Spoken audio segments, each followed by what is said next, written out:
ഓം ശാന്തി 2-3-2026 പ്രഭാതമുരളി മധുബൻ. മധുരമായ കുട്ടികളെ, ഓർമ്മയിലിരുന്നു കൊണ്ട് മറ്റുള്ളവരെയും ഓർമ്മയുടെ അഭ്യാസം ചെയ്യിപ്പിക്കൂ. യോഗം ചെയ്യിപ്പിക്കുന്നവരുടെ ബുദ്ധിയോഗം അവിടെയും ഇവിടെയും അലയാൻ പാടില്ല. ചോദ്യം: ഏത് കുട്ടികൾക്കാണ് വളരെ വലിയ ഉത്തരവാദിത്വം ഉള്ളത്? അവർക്ക് ഏത് കാര്യത്തെക്കുറിച്ചാണ് ശ്രദ്ധിക്കേണ്ടത്? ഉത്തരം: ഏത് കുട്ടികളാണോ നിമിത്തമായ ടീച്ചറായി മറ്റുള്ളവരെ യോഗം ചെയ്യിപ്പിക്കുന്നത്, അവരിൽ വളരെ വലിയ ഉത്തരവാദിത്വമുണ്ട്. അഥവാ യോഗം ചെയ്യിപ്പിക്കുന്ന സമയം ബുദ്ധി പുറമെ അലയുകയാണെങ്കിൽ സേവനത്തിന് പകരം ഡിസർവീസ് ചെയ്യുന്നു. അതുകൊണ്ട് എന്നിലൂടെ പുണ്യകാര്യം ഉണ്ടായിക്കൊണ്ടേയിരിക്കണം എന്ന കാര്യത്തിൽ ശ്രദ്ധിക്കണം. ഗീതം: ഓം നമ ശിവായ. ഓം ശാന്തി. ആദ്യമാദ്യം ബാബ എല്ലാ കുട്ടികളെയും ഇവിടെ ഇരുത്തിക്കൊണ്ട് ലക്ഷ്യത്തിൽ സ്ഥിതി ചെയ്യിക്കാനുള്ള ദൃഷ്ടി നൽകുന്നു. ഈ ബ്രഹ്മബാബ ശിവബാബയുടെ ഓർമ്മയിലിരിക്കുന്നത് പോലെ നിങ്ങളും ശിവബാബയുടെ ഓർമ്മയിൽ ഇരിക്കൂ.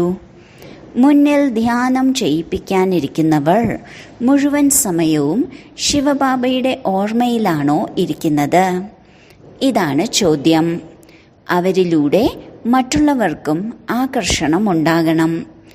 ഓർമ്മയിലിരിക്കുന്നതിലൂടെ വളരെ ശാന്തിയിലിരിക്കും. അശരീരിയായി ശിവബാബയുടെ ഓർമ്മയിലിരിക്കുന്നതിലൂടെ മറ്റുള്ളവരെയും ശാന്തിയിലേക്ക് കൊണ്ടുപോകുന്നു. എന്തുകൊണ്ടെന്നാൽ ടീച്ചറായിട്ടാണല്ലോ ഇരിക്കുന്നത്. അഥവാ ടീച്ചർ തന്നെ ശരിയായ രീതിയിൽ ഓർമ്മയിൽ ഇരിക്കുന്നില്ല എങ്കിൽ മറ്റുള്ളവർക്കും ഇരിക്കാൻ സാധിക്കില്ല. പ്രിയതമയാകുന്ന ഞാൻ പ്രിയതമനാകുന്ന ബാബയുടെ ഓർമ്മയിലാണോ ഇരിക്കുന്നത് എന്ന് ആദ്യം ചിന്തിക്കണം. ഓരോരുത്തരും അവനവനോട് ചോദിക്കൂ. അഥവാ ബുദ്ധി പല സ്ഥലത്ത് അലയുകയാണെങ്കിൽ, ദേഹാഭിമാനത്തിലേക്ക് വരികയാണെങ്കിൽ അത് സേവനമല്ല, ഡിസർവീസ് ആണ് ചെയ്യുന്നത്. ഈ കാര്യം മനസ്സിലാക്കേണ്ടതാണല്ലോ. ഒരു സേവനവും ചെയ്യാതെ വെറുതെ ഇരിക്കുകയാണെങ്കിൽ നഷ്ടമുണ്ടാക്കുകയാണ് ചെയ്യുന്നത്. ടീച്ചറുടെ ബുദ്ധിയോഗം അലയുന്നുണ്ടെങ്കിൽ അവരെങ്ങനെ സഹായിക്കാനാണ്? ടീച്ചറായിരിക്കുന്നവർ അവനവനോട് ചോദിക്കണം, ഞാൻ പുണ്യത്തിൻ്റെ ജോലിയാണോ ചെയ്യുന്നത്? അഥവാ പാപത്തിൻ്റെ ജോലി ചെയ്യുകയാണെങ്കിൽ ദുർഗതി പ്രാപിക്കും, പദവി ഭ്രഷ്ടമാകും. അഥവാ അങ്ങനെയുള്ള ടീച്ചർമാരെ ഗദ്ദിയിൽ ഇരുത്തുകയാണെങ്കിൽ നിങ്ങളും അതിന് ഉത്തരവാദിയാണ്. ശിവബാബയ്ക്ക് എല്ലാവരെയും അറിയാം. ഈ ബ്രഹ്മാവിനും എല്ലാവരുടെ അവസ്ഥയെക്കുറിച്ചും അറിയാം. ശിവബാബ പറയും, ഇവർ ടീച്ചറായി ഇരിക്കുന്നുണ്ടെങ്കിലും ഇവരുടെ ബുദ്ധിയോഗം അലയുകയാണല്ലോ ചെയ്യുന്നത്. ഇവർക്കെങ്ങനെ മറ്റുള്ളവരെ സഹായിക്കാൻ സാധിക്കും? നിങ്ങൾ ബ്രാഹ്മണ കുട്ടികൾ ശിവബാബയുടേതായി സമ്പത്തെടുക്കാൻ നിമിത്തമായി മാറിയിരിക്കുകയാണ്. ബാബ പറയുന്നു, അല്ലയോ ആത്മാക്കളെ, എന്നെ ഓർമ്മിക്കൂ. ടീച്ചറായി ഇരിക്കുമ്പോൾ ഒന്നുകൂടി നല്ല അവസ്ഥയിൽ ഇരിക്കൂ. എല്ലാവർക്കും ബാബയെ ഓർമ്മിക്കുക തന്നെ വേണം. വിദ്യാർത്ഥികൾക്ക് തൻ്റെ അവസ്ഥയെക്കുറിച്ച് അറിയാം. നമ്മൾ പാസ്സാകുമോ ഇല്ലയോ എന്നറിയാം. ടീച്ചർക്കും അറിയാം. അഥവാ പ്രൈവറ്റായി, അതായത് ട്യൂഷൻ ടീച്ചറെ വെക്കുകയാണെങ്കിൽ അവർക്കും അറിയാൻ സാധിക്കും. ഭൗതിക പഠിപ്പിൽ പ്രത്യേകിച്ച് ഏതെങ്കിലും ടീച്ചറെ വേണമെങ്കിൽ വെക്കാൻ സാധിക്കും. നമ്മെ യോഗത്തിലിരുത്തൂ എന്ന് ഇവിടെ ആരെങ്കിലും പറയുകയാണെങ്കിൽ ബാബയുടെ ഓർമ്മയിൽ ഇരിക്കണം. ബാബയുടെ നിർദ്ദേശം തന്നെയാണ്, എന്നെ ഓർമ്മിക്കൂ. നിങ്ങൾ പ്രിയതമകളാണ്. നടക്കുമ്പോഴും കറങ്ങുമ്പോഴും തൻ്റെ പ്രിയതമനെ ഓർമ്മിക്കൂ. സന്യാസിമാർ ബ്രഹ്മത്തെ ഓർമ്മിക്കുന്നു. ഞങ്ങൾ ബ്രഹ്മത്തിൽ പോയി ലയിക്കുമെന്ന് പറയുന്നു. നല്ല രീതിയിൽ ഓർമ്മിക്കുന്നവരുടെ അവസ്ഥയും നല്ലതായിരിക്കും. ഓരോരുത്തരിലും ഏതെങ്കിലുമൊക്കെ വിശേഷതകളുണ്ടല്ലോ. അതുകൊണ്ട് പറയുന്നു, ഓർമ്മയുടെ യാത്രയിൽ ഇരിക്കൂ. സ്വയം ഓർമ്മയിൽ ഇരിക്കണം. ബാബയുടെ അടുത്ത് ചിലരെല്ലാം സത്യസന്ധരായവരുണ്ട്, ചിലർ സത്യതയില്ലാത്തവരുമുണ്ട്. സ്വയം നിരന്തരമായി ഓർമ്മയിലിരിക്കുക എന്നത് ബുദ്ധിമുട്ടാണ്. ചിലർ ബാബയോട് സത്യത പാലിക്കുന്നു. ബ്രഹ്മബാബയും തൻ്റെ അനുഭവം കുട്ടികളോട് പറയുന്നു. അല്പസമയം ഓർമ്മയിലിരിക്കും, എന്നാൽ പിന്നെ മറന്നുപോകുന്നു. കാരണം ഈ ബ്രഹ്മബാബയ്ക്കും ധാരാളം ഉത്തരവാദിത്വത്തിൻ്റെ ഭാരമുണ്ട്. എത്രയധികം കുട്ടികളാണ് മുരളി ശിവബാബയാണോ അതോ ബ്രഹ്മബാബയാണോ ഉച്ചരിച്ചിരിക്കുന്നത് എന്നുപോലും നിങ്ങൾക്കറിയാൻ സാധിക്കുന്നില്ല. എന്തുകൊണ്ടെന്നാൽ രണ്ടുപേരും ഒരുമിച്ചല്ലേ. ബ്രഹ്മബാബ പറയുന്നു, ഞാനും ശിവബാബയെ തന്നെയാണ് ഓർമ്മിക്കുന്നത്. ബ്രഹ്മബാബയും കുട്ടികളെ യോഗത്തിൽ ഇരുത്താറുണ്ട്. ബ്രഹ്മബാബ യോഗത്തിലിരിക്കുമ്പോൾ അന്തരീക്ഷം വളരെ ശാന്തമാകുന്നു, വളരെയധികം പേരെ ആകർഷിക്കുന്നു. അച്ഛനാണല്ലോ. പറയുന്നു, കുട്ടികളെ ഓർമ്മയുടെ യാത്രയിൽ ഇരിക്കൂ. സ്വയം ഓർമ്മയിൽ ഇരിക്കണം. വെറും പണ്ഡിതരായി മാറരുത്. ഓർമ്മയിൽ ഇരിക്കുന്നില്ല എങ്കിൽ അവസാന സമയം തോറ്റുപോകും. ബ്രഹ്മബാബയുടെയും മമ്മയുടെയും ഉയർന്ന പദവിയാണ്. ബാക്കി മാല ആയിട്ടില്ല. ഒരു മുത്തുപോലും ഉണ്ടായത് പൂർണ്ണമായിട്ടില്ല. കുട്ടികളെ ഉയർത്തുന്നതിനായി മുൻപെല്ലാം മാല ഉണ്ടാക്കിയിരുന്നു. എന്നാൽ മായ ഒരുപാട് പേരെ ഇല്ലാതാക്കുന്നതായാണ് കണ്ടത്. മുഴുവൻ ആധാരവും സേവനത്തിലാണ്. അതിനാൽ മുന്നിൽ യോഗം ചെയ്യിക്കാനിരിക്കുന്നവർ മനസ്സിലാക്കണം, എനിക്ക് സത്യമായ ടീച്ചറായി ഇരിക്കണം. ഇല്ല എന്നുണ്ടെങ്കിൽ പറയണം, എൻ്റെ ബുദ്ധി പല സ്ഥലത്തേക്ക് അലയുന്നുണ്ട്, എനിക്കിവിടെ ഇരിക്കാനുള്ള യോഗ്യതയില്ലെന്ന് സ്വയം തന്നെ പറയണം. ആർക്ക് വേണമെങ്കിലും പോയി ഇരിക്കാനും സാധിക്കില്ല. ചിലർ വായിലൂടെ മുരളി കേൾപ്പിക്കില്ല, എന്നാൽ യോഗത്തിലിരിക്കും. എന്നാൽ ഇവിടെ രണ്ടിലും തീവ്രഗതിയിൽ മുന്നോട്ട് പോകണം. പ്രിയതമൻ വളരെ സ്നേഹിയാണ്. അതിനാൽ നല്ല രീതിയിൽ ഓർമ്മിക്കണം. ഇതിലാണ് പരിശ്രമമുള്ളത്. ബാക്കി പ്രജകളാകാൻ വളരെ സഹജമാണ്. ദാസദാസിയാവുക വലിയ കാര്യമല്ല. അവർക്ക് ജ്ഞാനമെടുക്കാൻ സാധിക്കില്ല. യജ്ഞത്തിലെ ഭണ്ഡാരിയെ നോക്കൂ, അവരെല്ലാവരെയും സന്തോഷിപ്പിക്കുന്നു. ആർക്കും ദുഃഖം കൊടുക്കുന്നില്ല. എല്ലാവരും അവരുടെ മഹിമ പാടുന്നു. ആഹാ, ശിവബാബയുടെ ഭണ്ഡാരി നമ്പർ 1 ആണ്. അനേകരുടെ ഹൃദയത്തെ സന്തോഷിപ്പിക്കുന്നു. ബാബയും കുട്ടികളുടെ ഹൃദയത്തെ സന്തോഷിപ്പിച്ചു വന്നു. ബാബ പറയുന്നു, എന്നെ ഓർമ്മിക്കൂ, ഈ ചക്രം ബുദ്ധിയിൽ വയ്ക്കൂ. ഇപ്പോൾ ഓരോരുത്തർക്കും തൻ്റെ മംഗളം ചെയ്യണം. ഓരോ എല്ലും കൊണ്ട് സേവനം ചെയ്യണം. നിങ്ങൾ വളരെ ദയാമനസ്കരായി മാറണം. മനുഷ്യർ മുക്തി, ജീവൻ മുക്തിക്കായി ഒരുപാട് അലയുന്നുണ്ട്. ആർക്കും സദ്ഗതിയെക്കുറിച്ച് അറിയില്ല. എവിടുന്ന് വന്നോ അവിടേക്ക് തന്നെ തിരിച്ചു പോകണമെന്ന് മനസ്സിലാക്കുന്നു. നാടകമാണെന്ന് മനസ്സിലാക്കുന്നുണ്ടെങ്കിലും അതനുസരിച്ച് ജീവിക്കുന്നില്ല. നോക്കൂ, ക്ലാസ്സിൽ ചില മുസ്ലിം സഹോദരങ്ങളും വരുന്നുണ്ട്. അവർ പറയുന്നു, നമ്മൾ വാസ്തവത്തിൽ ദേവീ ദേവതാ ധർമ്മത്തിലേതാണ്. പിന്നീടാണ് മുസ്ലിം ധർമ്മത്തിലേക്ക് പരിവർത്തനപ്പെട്ടത്. നമ്മളാണ് 84 ജന്മങ്ങൾ എടുത്തത്. സിന്ധിലും 5-6 മുസ്ലിങ്ങൾ വരുമായിരുന്നു. ഇപ്പോഴും വരുന്നുണ്ട്. എന്നാൽ മുന്നോട്ട് പോകാൻ സാധിക്കുമോ ഇല്ലയോ എന്ന് പിന്നീട് കാണാം. എന്തുകൊണ്ടെന്നാൽ മായയും പരീക്ഷിക്കുമല്ലോ. ചില പക്കാ കുട്ടികൾ നിലനിന്നു പോകും, ചിലരാണെങ്കിൽ നിലനിൽക്കില്ല. സത്യമായ ബ്രാഹ്മണ ധർമ്മത്തിലുള്ളവർ 84 ജന്മങ്ങൾ എടുത്തവർ ഒരിക്കലും ചഞ്ചലപ്പെടില്ല. ബാക്കി എന്തെങ്കിലുമൊക്കെ കാരണത്താലും കാരണമില്ലാതെയും തിരിച്ചു പോകും. ഒരുപാട് ദേഹാഭിമാനവും വരുന്നു. നിങ്ങൾ കുട്ടികൾക്ക് അനേകരുടെ മംഗളം ചെയ്യണം. ഇല്ല എന്നുണ്ടെങ്കിൽ എന്തു പദവി പ്രാപ്തമാക്കും? വീടും കുടുംബവുമെല്ലാം ഉപേക്ഷിച്ചത് തൻ്റെ മംഗളത്തിന് വേണ്ടിയാണ്. ബാബയോട് ആർക്കും ദയ കാണിക്കേണ്ടതില്ല. ബാബയുടേതായി മാറിയെങ്കിൽ പിന്നെ ആ രീതിയിലുള്ള സേവനവും ചെയ്യണം. നിങ്ങൾക്ക് രാജ്യഭാഗ്യത്തിൻ്റെ സമ്മാനവും ലഭിക്കുന്നു. 21 ജന്മം സദാ സുഖത്തിൻ്റെ രാജധാനി ലഭിക്കുന്നു. കേവലം മായയുടെ മേൽ വിജയം പ്രാപ്തമാക്കണം. മറ്റുള്ളവരെയും പഠിപ്പിക്കണം. പലരും തോറ്റുപോകുന്നു. ചക്രവർത്തി പദവി നേടാൻ ബുദ്ധിമുട്ടാണ് എന്ന് കരുതുന്നു. ബാബ പറയുന്നു, ഇങ്ങനെയെല്ലാം കരുതുന്നത് ദൗർബല്യമാണ്. ബാബയെയും സമ്പത്തിനെയും ഓർമ്മിക്കുക എന്നത് സഹജമല്ലേ? കുട്ടികൾക്ക് രാജ്യഭാഗ്യം ഏറ്റെടുക്കാനുള്ള ധൈര്യമില്ല. അതിനാൽ ഭീരുക്കളായിരിക്കുന്നു. സ്വയം എടുക്കുന്നുമില്ല, മറ്റുള്ളവരെയും എടുക്കാൻ അനുവദിക്കുന്നില്ല. അപ്പോൾ അതിൻ്റെ ഫലം എന്താകും?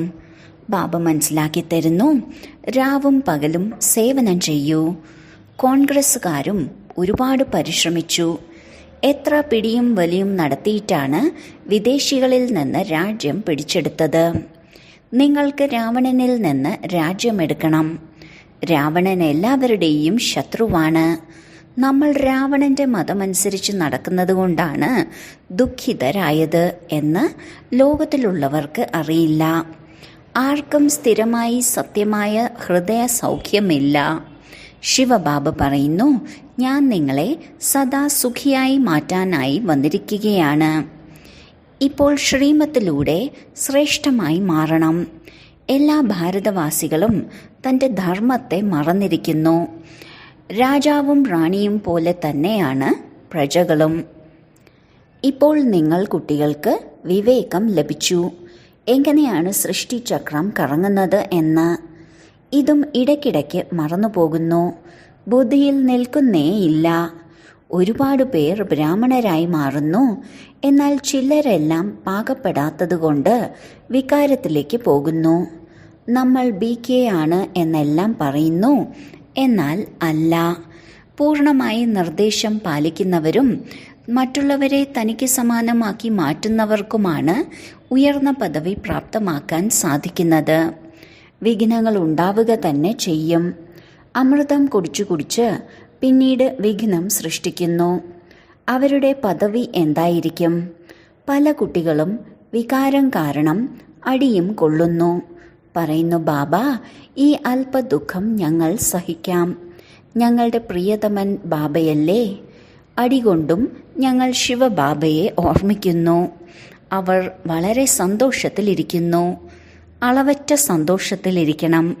ബാബയിൽ നിന്ന് നമ്മൾ സമ്പത്ത് നേടിക്കൊണ്ടുമിരിക്കുന്നു.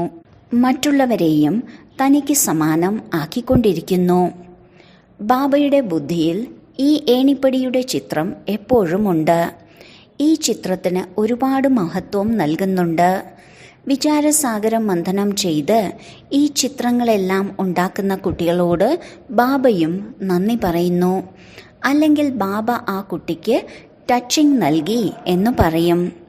ഏണിപ്പടി വളരെ നന്നായി ഉണ്ടാക്കിയിട്ടുണ്ട്. 84 ജന്മങ്ങളെ അറിയുന്നതിലൂടെ മുഴുവൻ സൃഷ്ടിയുടെ ആദി മധ്യ അന്ത്യത്തെയും അറിഞ്ഞു കഴിഞ്ഞു. ഇത് ഒന്നാന്തരം ചിത്രമാണ്.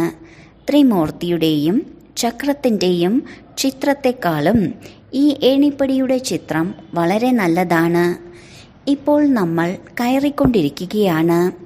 എത്ര സഹജമാണ്. ബാബ വന്ന് ലിഫ്റ്റ് നൽകുന്നു. ശാന്തിയോടുകൂടി ബാബയിൽ നിന്ന് സമ്പത്തെടുക്കുന്നു. ഏണിപ്പടിയുടെ ജ്ഞാനം വളരെ നല്ലതാണ്.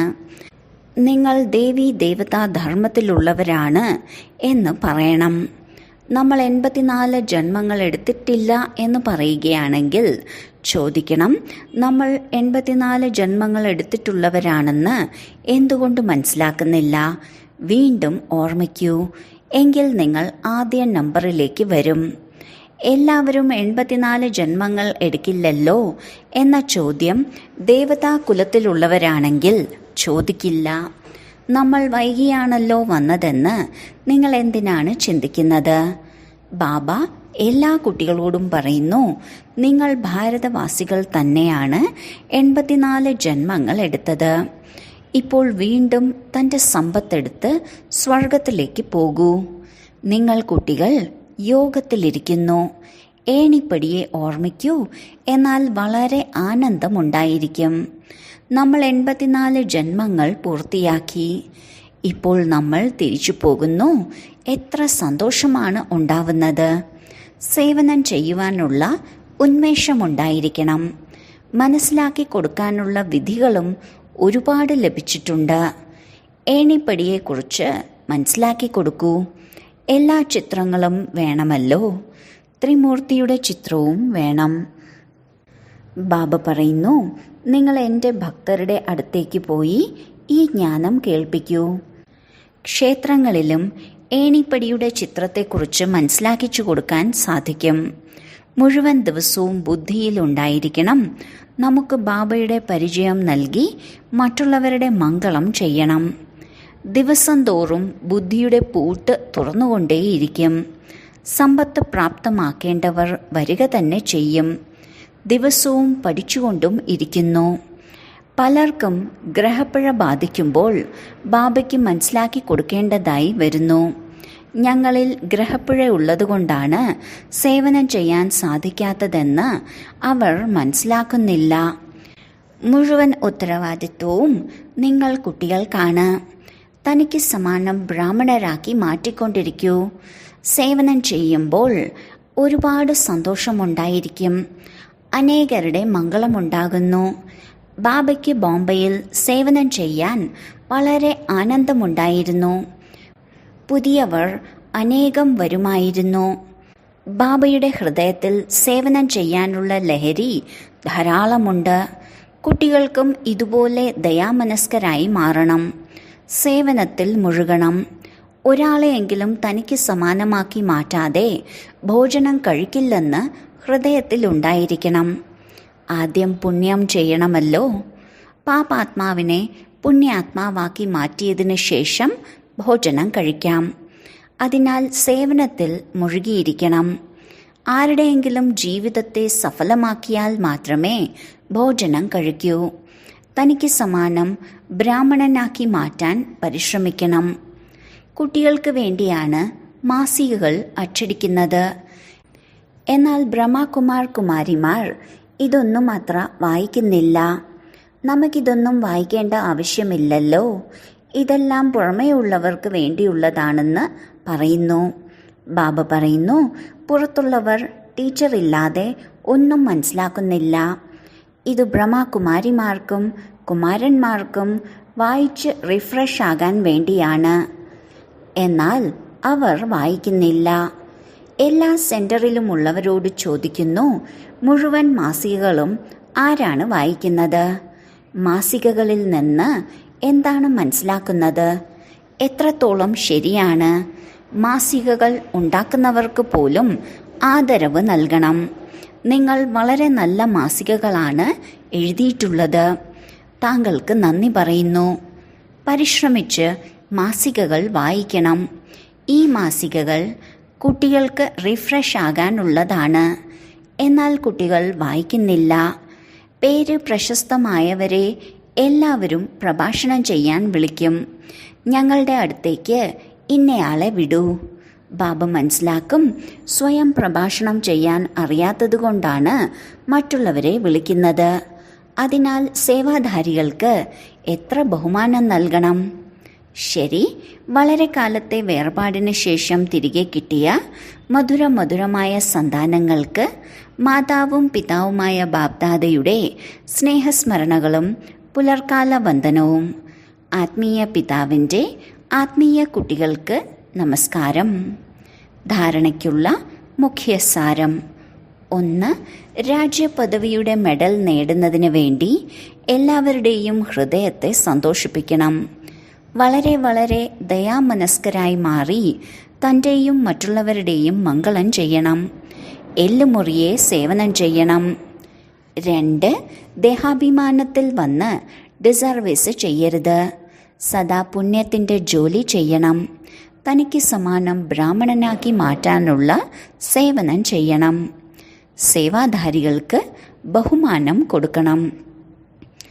വരദാനം: മനന ശക്തിയിലൂടെ വെയ്റ്റിനെ സമാപ്തമാക്കുന്ന സദാ ശക്തിശാലിയായി ഭവിക്കട്ടെ. ആത്മാവിൽ വേസ്റ്റിൻ്റെയാണ് വെയ്റ്റ്. വേസ്റ്റ് സങ്കല്പം, വേസ്റ്റ് വാക്കുകൾ, വേസ്റ്റ് കർമ്മം ഇവയിലൂടെ ആത്മാവ് ഭാരിച്ചതാകുന്നു. ഇനി ഈ വെയ്റ്റിനെ ഇല്ലാതാക്കൂ. ഈ വെയ്റ്റിനെ സമാപ്തമാക്കുന്നതിന് വേണ്ടി സദാ സേവനത്തിൽ ബിസിയായിരിക്കൂ. മനനശക്തി വർദ്ധിപ്പിക്കൂ. മനനശക്തിയിലൂടെ ആത്മാവ് ശക്തിശാലിയായി മാറും. ഭക്ഷണം ദഹിപ്പിക്കുന്നതിലൂടെ രക്തമുണ്ടാകുന്നത് പോലെ അത് പിന്നെ ശക്തിയുടെ ജോലി ചെയ്യുന്നു. ഇങ്ങനെ മനനം ചെയ്യുന്നതിലൂടെ ആത്മാവിൻ്റെ ശക്തി വർദ്ധിക്കുന്നു. സ്ലോഗൻ: ആരാണോ തൻ്റെ സ്വഭാവം സരളമാക്കുന്നത് അവരുടെ സമയം വ്യർത്ഥമായി പോകുന്നില്ല. അവ്യക്ത സൂചന: നിശ്ചയത്തിൻ്റെ അടിത്തറയെ ശക്തമാക്കി സദാ നിർഭയവും നിശ്ചിന്തവുമായിരിക്കൂ. ആരാണോ നിശ്ചയബുദ്ധി അവർ നിശ്ചിന്തമായിരിക്കും. അവർക്ക് ഒരു പ്രകാരത്തിലുമുള്ള ചിന്തനമോ ചിന്തയോ ഉണ്ടായിരിക്കില്ല. എന്താ ഉണ്ടായത്, എന്തുകൊണ്ടുണ്ടായി, ഇങ്ങനെ ഉണ്ടാവാറില്ല. ഇത് വ്യർത്ഥ ചിന്തനമാണ്. നിശ്ചയബുദ്ധി നിശ്ചിന്തമായതിനാൽ അവർ ഒരിക്കലും വ്യർത്ഥ ചിന്തനം ചെയ്യില്ല. സദാ സ്വചിന്തനത്തിൽ കഴിയുന്നവർ സ്വസ്ഥിതിയിലൂടെ പരിതസ്ഥിതിയിൽ വിജയം പ്രാപ്തമാക്കുന്നു. ഓം ശാന്തി.